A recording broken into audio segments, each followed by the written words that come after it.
Oh, are you approaching me? Instead of running away, you are coming towards me?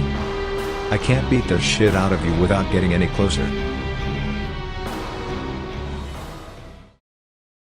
Dissatisfied with losing money with yet another Godzilla movie, seriously, how the hell has this franchise been going on for so long? This film stopped making money when the Beatles were still playing. Toho decided to not make the same mistakes of Godzilla vs. Biollante.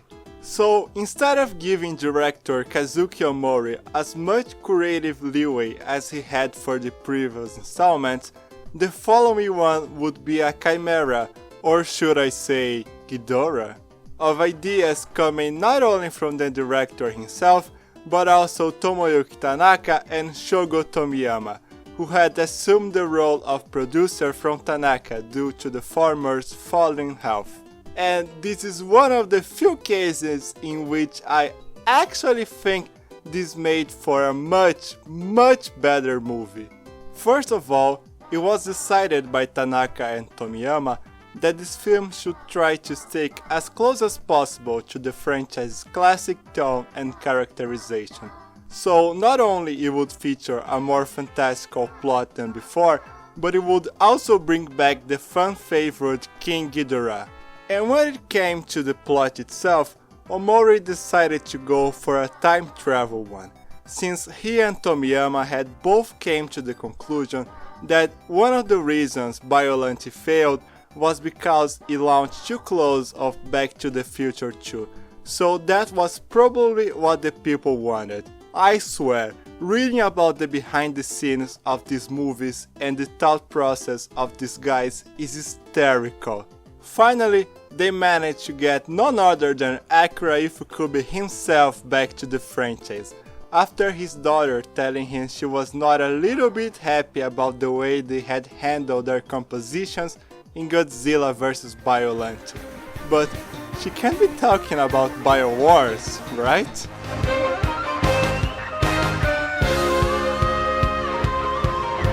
With all the pieces in place, it was time to Godzilla vs. King Ghidorah to take shape.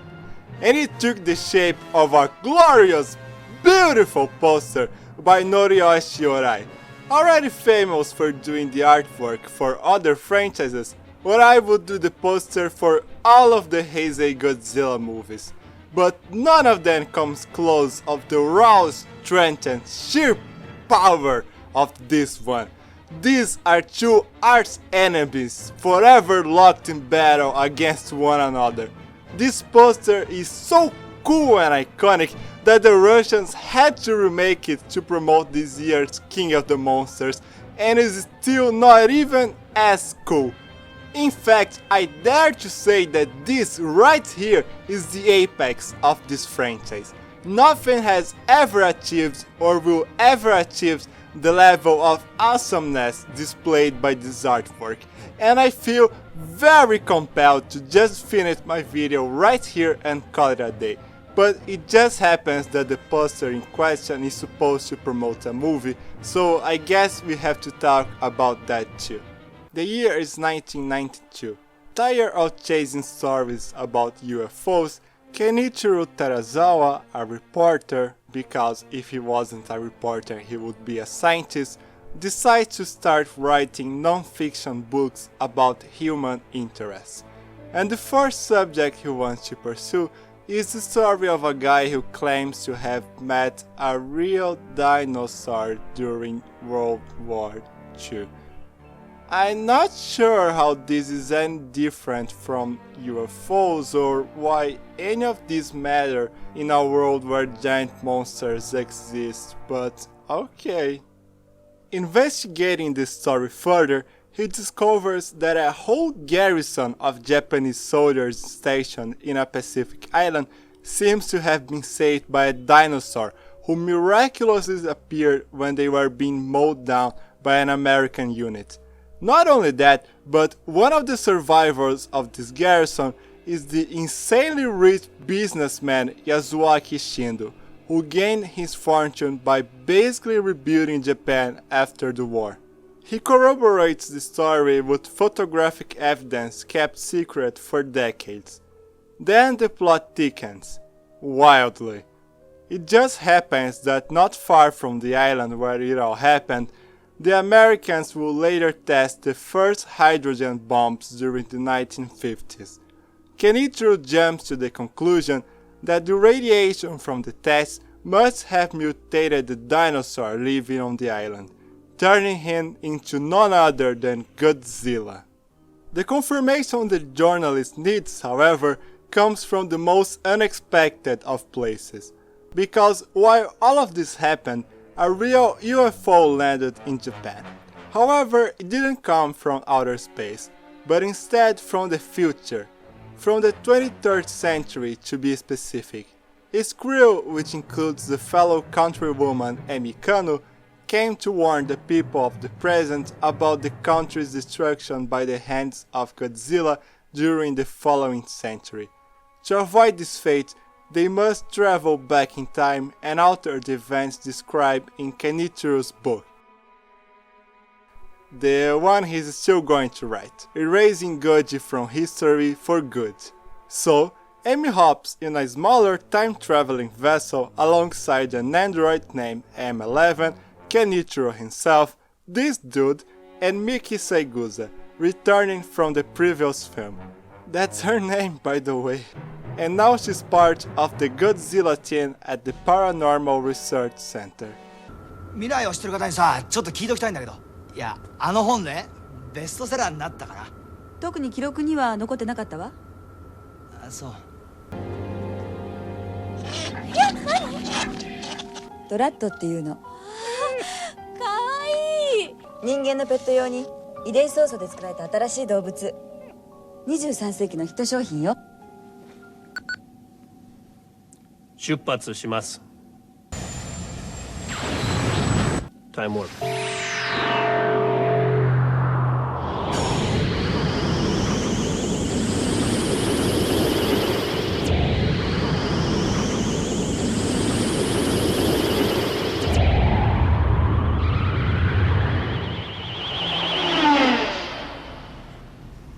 Enemy plane, sir? Impossible. No plane can fly that fast. That looked to me like it was from another planet. Shower reported, sir. What, that we're being invaded by little green men from outer space? Let's just keep it as our secret. You can tell your son about it when he's born, Major Spielberg. Sir, yes, sir! This has to be the cringiest joke in all of the franchise history. My god. Zilla. Okay, second cringiest. Arriving in 1944, the android goes for an android walk, allowing them to get a closer look at the Japanese garrison at the island. 最後の一兵となるまで天佑を確信し祖国の勝利を信じて新藤康明、若いが確かに。The next day, they are able to witness the events described to them in the future. A giant dinosaur really comes out of nowhere and starts to massacre the American GIs. And only the American GIs. All of them. This scene didn't fly very well with some chunks of the audience, both Japanese and American alike. Godzilla creator Ishiro Honda himself said that the whole thing was in poor taste and went too far. Distributors from the American side felt the same, and combined with a growing economic tension between US and Japan, it led to this film and others from the franchise not being released in the West for years. A dinosaur! Gigantic dinosaurs attacking our boy! A dinosaur? What? Maybe you can tell your son about that too? Heavily injured from the battle, the dinosaur lays deep inside the jungle. Shindo's troop takes a moment to thank the creature for saving their lives before leaving the island for good. 一刻も早く傷の癒えることを祈っとる。我がラゴス島守備隊一同、この恩は生涯忘れない。隊長殿、終点が出ます。うん。下げー！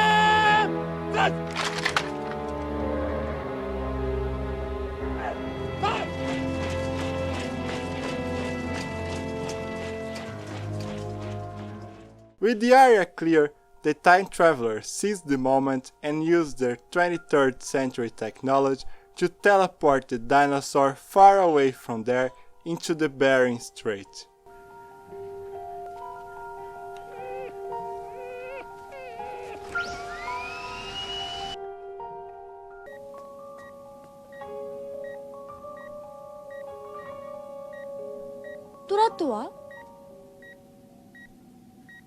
M11 タイムワープ。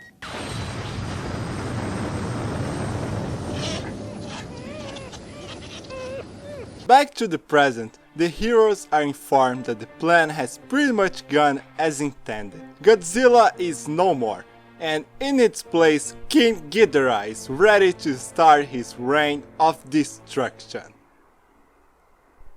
Wait, what? By replacing the dinosaur with the genetically engineered Eurythmics, the visitors from the future managed to create a much more dangerous monster than Godzilla ever was, and this one is under direct control of the terrorists.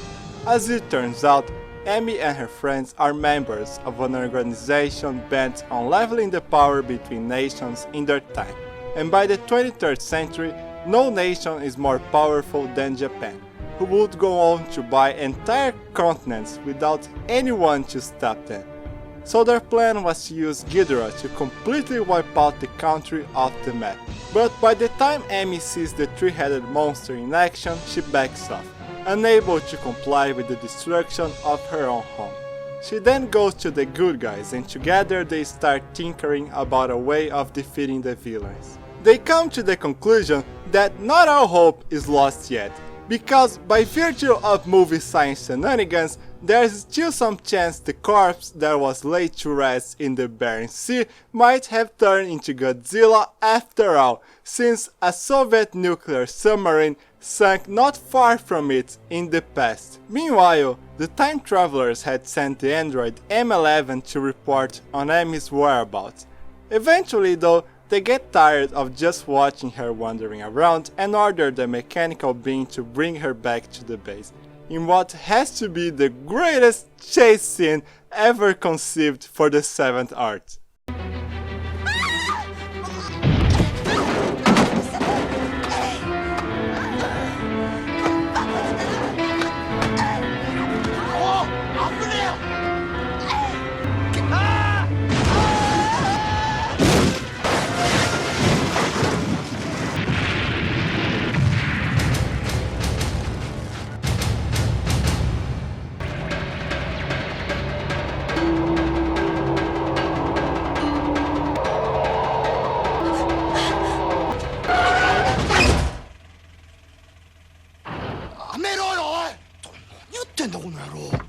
Seeing that running from M11 is useless, Amy just allows herself to be captured. Back to the terrorist ship. Oh my god, the guys from the 23rd century are drinking bottled water.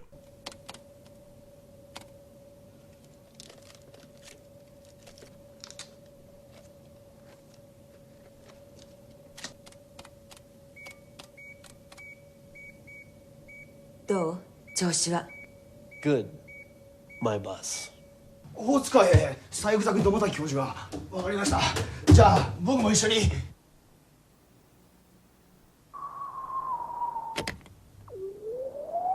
そちらには行けないかもしれません。 As certain as the sunrise, Godzilla emerges from the sea to fight King Ghidorah. In a glade? Come on guys! I know the budget for this movie was smaller than the last ones, but you can do better than this. 奴はもう一度我々のために戦ってくれる。Ghidorah's might is unheard of, and under the control of the time travelers, Godzilla doesn't stand a chance against the beast. Fortunately, Amy, M11 and Kenichiro are aboard the villain's ship. ready to destroy their computers and free the creature of their control. Go ahead! Make my day!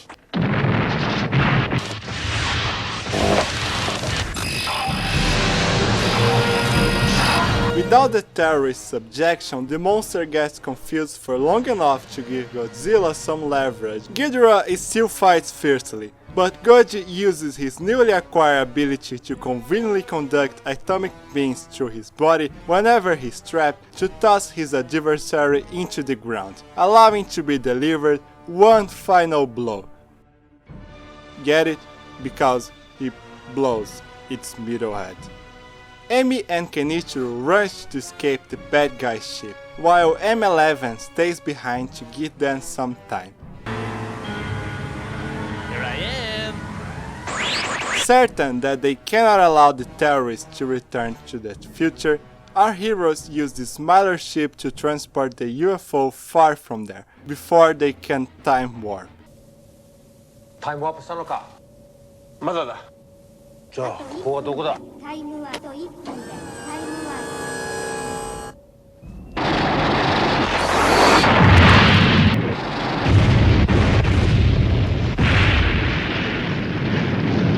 Then King Ghidorah tries to fly away one last time, just to be shot down by Godzilla, falling into the ocean. And so the threat of the Futurians is over for good, and the movie ends.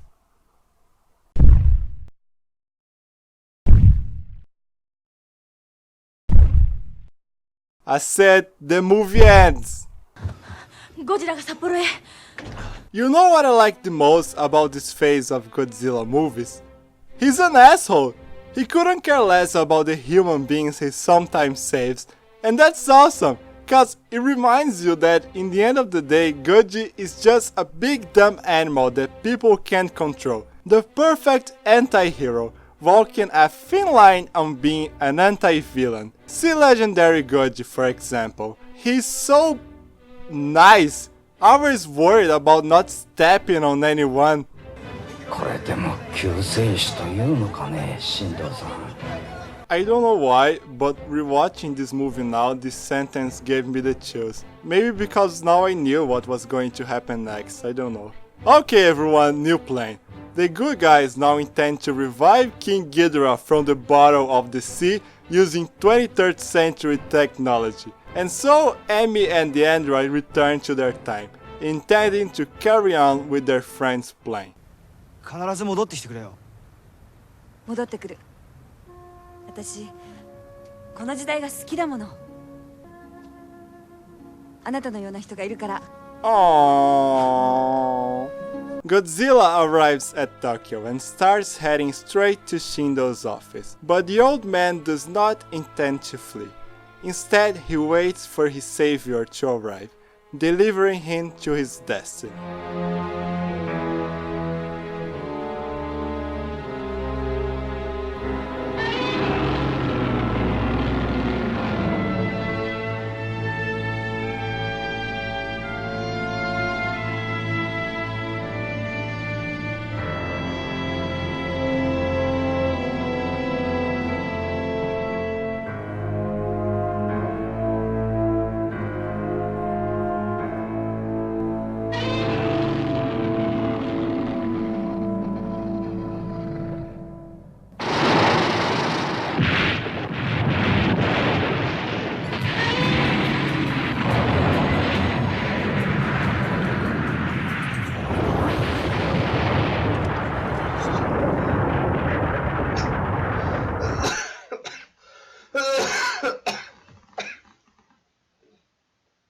This is probably the most emotional Godzilla moment ever, coming from one of the silliest Godzilla movies ever of all places. Several hours pass and not a sign of Emi or Ghidorah, making her friends wonder whether they had sent her on an impossible task. When suddenly...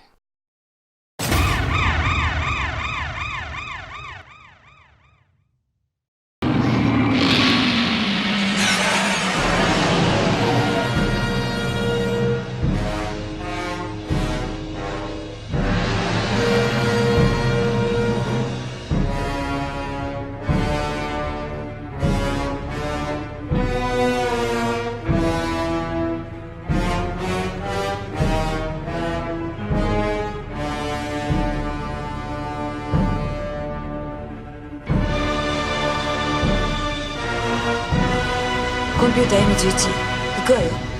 Okay.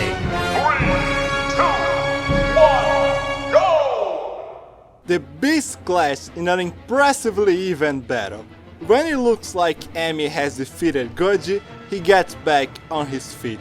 And when the monster thinks it has finally put Ghidorah down for good, our heroine uses one last trick against him, attaching the two creatures through cables and carrying Godzilla away to the ocean, right before he shoots the cyborg one last time, bringing both of them down.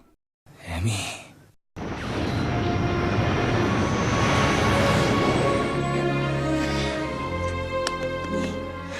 あってお礼言うには200年生きなきゃダメだな。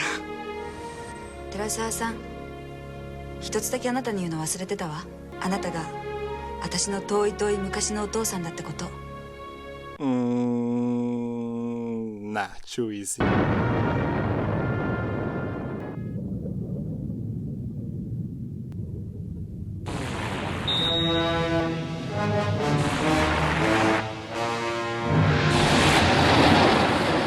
And then the movie just decides to end in this super rushed and awkward way, with Godzilla moving like a hand puppet in the background, as if we didn't know he was coming back anyway. So far, I try to abstain myself from giving my opinion on the movie and let the images talk for themselves. But...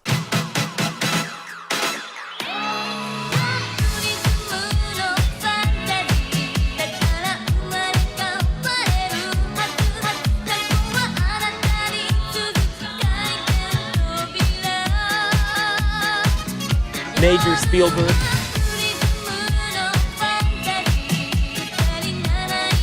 Here I am. Go ahead. Make my day.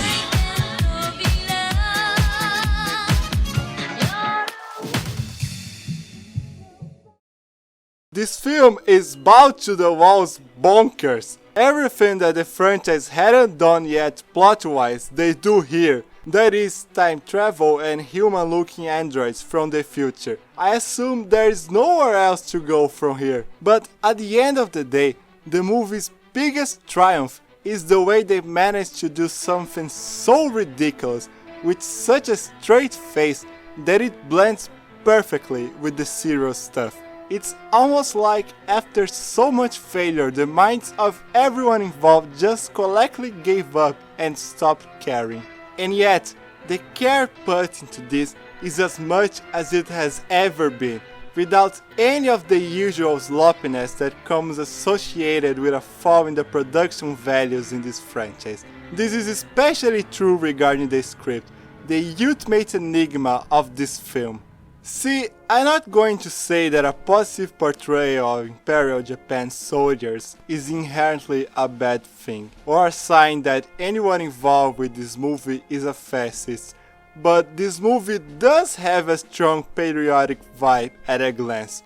After all, it is a movie where Western terrorists from the future come to the past in an attempt to stop the development of Japan into a superpower. It's not like it disregards the country's place in those final years of the 20th century. At the same time though, it managed to distance itself from any more radical or nostalgic notion that maybe this greatness was inherited from Imperial Japan. Yes, the Japanese soldiers are likable and the Godzilla Sarus only kill the American troops. But fast forward to the third act of the movie and you'll see Mr. Saito, the man who rebuilt Japan, seeing it being destroyed by the same creature that saved his life and allowed him to do all that in the first place. It's almost like it's saying that Imperial Japan brought its destruction to itself. This is all conjecture, of course.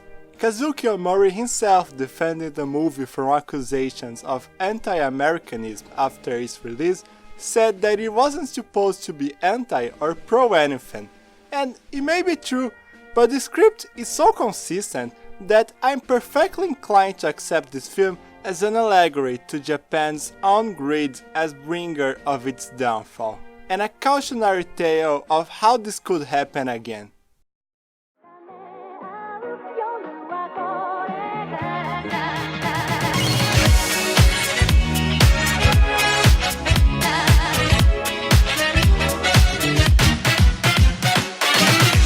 that out of the way, I'm just left to say that this film is near perfect in almost every single way. Godzilla vs King Ghidorah was a considerable improvement over its predecessor, not only as a movie, but also in terms of financial performance, and definitely proved the franchise still had some legs. So of course that in Toho's eyes, the franchise new route proved to be the right one, and they wasted no time to start developing a sequel in the same vein and strike while the iron was still hot. The following movie would be an even more fantastical, although slightly less zany, voyage, featuring another classical character from Godzilla's past, the Queen of the Monsters herself, Mothra.